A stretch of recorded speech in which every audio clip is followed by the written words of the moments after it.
I didn't want it to be dramatic. That how those people don't have water, and us in our hell we have water. That's not a rat, that's a door. Oh my god! Nous avons essayé de t'expliquer plein de fois nos méthodes de travail, et c'est la vie. Please explain.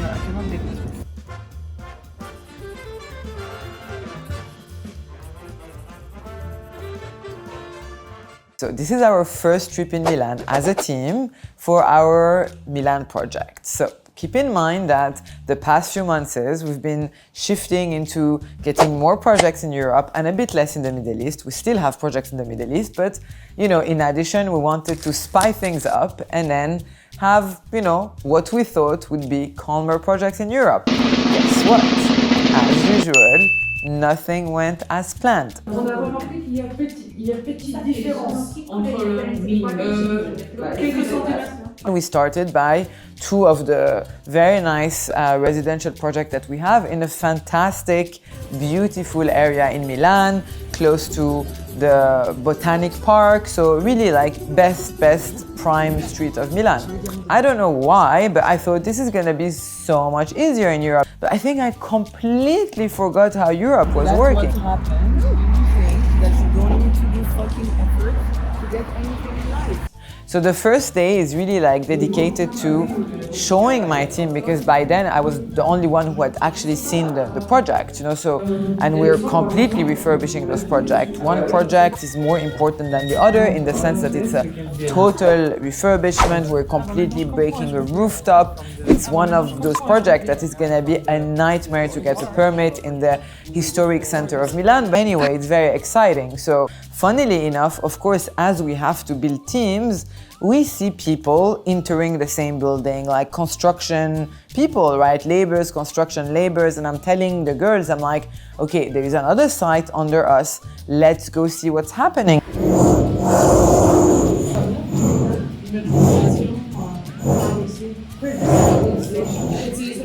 Of course, we get into the site as if like it's our place, and then we find the laborers and like we flirt with the laborers, a little bit just to get information and to be able to look at the plans, which was a disaster, by the way. Let's see, maybe we can grab information on who the contractors are. One thing that I had also forgotten, not living in Europe for the past decade, is how everything is old, right? It's surrounded by new construction here, everything is super clean, everything is perfect, when it comes to electrical, plumbing, everything is very neat and square, and as we are doing the visits with my team, I catch myself like maybe 10 times saying, oh my God, this is so old, oh my God, this is so old, and I'm like internally basically panicking. How do the people under don't have water? It's a miracle to me, right? There's a really, really good waterproofing. No, it's very strange to me that how those people don't have water, and us in our hell we have water in the Bulgaria. So for the little story, like in July, the client calls me, he's like, Nina, can you come in Milan because there is this project that I would like to purchase. You need to come and see it. So I fly to Milan and, I literally see a dump. Like there's no other word, it's a dead rat house. I mean, I'm not joking, dead animals, like anything you want to think of.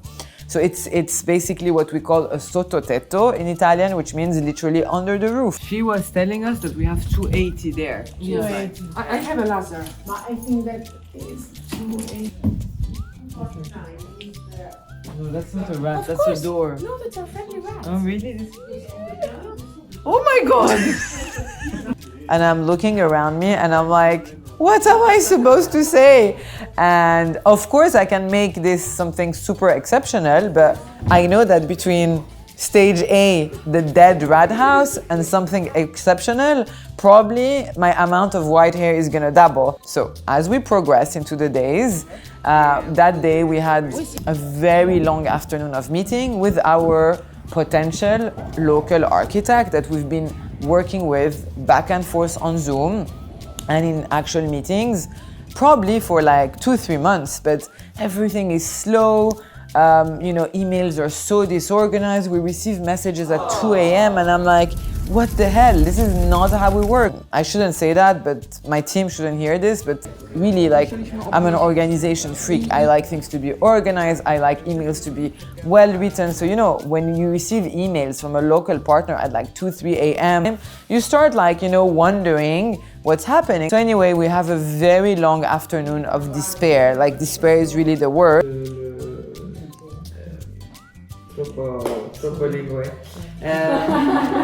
And the only thing that can save us is to literally make food stuff. We're literally buying like 5 tons of food, pastries, and as the meeting are ongoing in the afternoon, me and Alex are shoving all the pastries in our mouths. We came out of this whole afternoon of meeting really not being convinced. Like, this is so, like, if somebody does that, they're not architects. Like, in architecture school, did you see a lot of people wearing red nail polish? I mean, yeah, like a normal, you know what I mean? Not like you see that exactly. It doesn't mean the suit all day. We go into our day 2 a bit more optimistic and thinking, you know, we're meeting new people, and keep in mind, we're meeting so many people, and with all the respect to Italians that I deeply, deeply love, everybody's name is Giovanni, Francesco, Giacomo, so I'm like, I literally am meeting 50 people a day and I don't know whose name is what.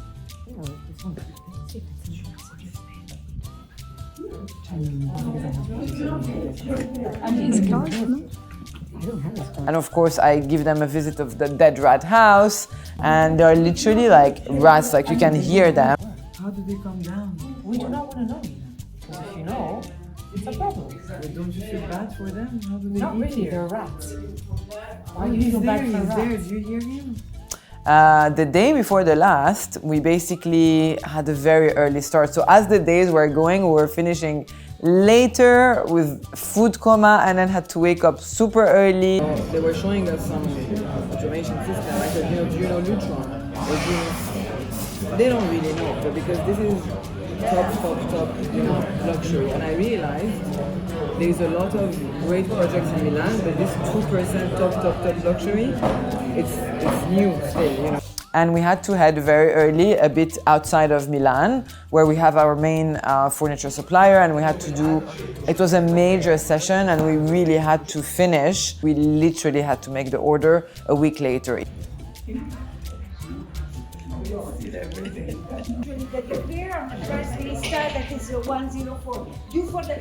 You know, we're stressed already, and we're also trying to deal with the team in Dubai, so you know, we're in the car. No, and we have 50, 75, 100, 125. Because if we put maybe 225, it should work, no? As I get into the car, I see the face of Alex and Anna, and they're like, do you want the good news or do you want the bad news? Really, the girls gave me a bad news of what she had done, like, against the building rules. Well, I mean, it was just not the right ethics. Behind our back, asking the number of the condominium. She still didn't understand. She works for us. Yeah. She has to ask us. Oh, she's like a fucking... Absolutely wrong. No, it's wrong. No, if she doesn't understand wrong. that, see, that's it. We don't want to work like this. We told you 10 times you don't want to respect this. You think we're stupid. It's okay, no problem. And then that's it. For me, it was the cherry on the cake. Thank you so much for your services, like very zen. Thank you so much, but we cannot continue. Of course, it had to be dramatic. We knew it, you know, I just didn't fucking have time, right? Yes, exactly. We knew it. She's dangerous. Then you think, I just told you, you said she's not a bad person. Yes. This is being a bad person. Then I look at my phone, and obviously, it's my client forwarding me messages that lady, that woman, has forwarded to him. Regarde, ça c'est, il me forward des trucs. Mais elle dit quoi dans Elle dit qu'il faut que... elle dit qu'on lui a demandé, que ça fait 4 mois qu'on l'exploite en gros. And the client was just forwarding me those messages with no words, as in, you know, I could sense, like, he's like, you're giving me dramas, what are all those dramas? And I'm like, and he's like, do whatever, I trust you, hire whoever you think is the most apt and is gonna, you know, guarantee success. At the end, the issues is on me, right? It's like, if you don't manage, I'm gonna kill you. And that woman would not stop. She called us. Ce qui se passe, Marina, c'est que, ok, c'est pas grave si tu ne peux pas comprendre. Malheureusement, nous avons des méthodes très différentes de travailler. Et malheureusement, nous ne pouvons pas continuer de travailler comme ça. Je suis désolée, nous allons te... Je comprends pas. Je pense que... Ok. Est-ce que je peux pas... Oui, dis-moi, vas-y, je t'écoute. J'ai passé beaucoup de temps avec toi, beaucoup de temps. Moi, je ne passe pas beaucoup de temps avec tout le monde, comme ça.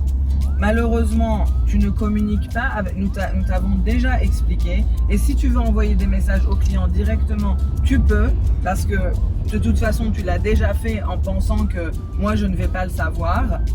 C'est pas grave, Marina. Si, c'est pas possible de comprendre, ça veut dire que nous ne pouvons pas travailler ensemble parce que ça, c'est des projets pour 2 ans. I'm trying to explain very gently that, you know, it's not working, it's not you, it's just chemistry, it doesn't work. Ma scusami, Marina, non è possibile di avere il meeting per un progetto. I don't understand. I don't tell her to explain it. I don't understand what she means. Si nous devons payer les gens pour leur temps, nous allons payer. Please explain her. I cannot deal with this. No, the fucking the message to the client is something else. It's something else. The message to the client. Qu'est-ce qu'elle a dit, Anima? Bah, genre que je suis une grosse conne, quoi. Que je disrespecte tout le monde, que je sais pas travailler, que comment c'est possible qu'il ait embauché quelqu'un comme moi. I'm fat, I have a drama, we still didn't find the teams, like nothing is going right and it's so cold. We had to eventually go into our furniture supplier and, we destroyed the whole place. It's like a 4-story place.